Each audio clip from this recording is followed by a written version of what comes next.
প্রতিটা মানুষই জানেন স্ত্রীর চরিত্র বড়ই রহস্যময়, তাকে বোঝাও অনেক কঠিন কাজ। আজ পর্যন্ত কেউ তাকে বুঝতে পারেনি, না তার কেউ শক্তি মাপতে পেরেছে, না তার ভাবনাকে কেউ আটকাতে পেরেছে, আর না আটকাতে পেরেছে তার বিচারধারাকে।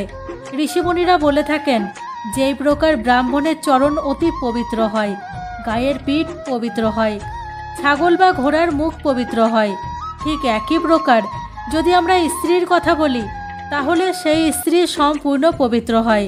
যেমনটা ঋষিমুনিরা বলেন, এখানের স্ত্রীরা দোষী হোক বা না হোক, স্ত্রী সম্পূর্ণ পবিত্র হয়।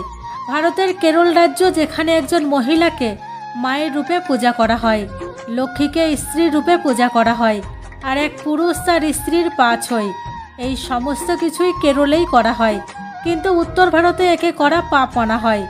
সত্য তো এটা, যেখানে মহিলাদের এত সম্মান দেওয়া হয় সেখানে কোনো সমস্যা স্থায়ী হয় না। নারী সর্বত্র পবিত্র, কারণ যেখানে যেখানে নারীকে সম্মান দেওয়া হয়, নারীকে মানা হয়, ওখানে দেবতারাও নিবাস করেন। নারীর সর্বাঙ্গ পবিত্র, আর সর্বদা তাদের সৎকার করা উচিত।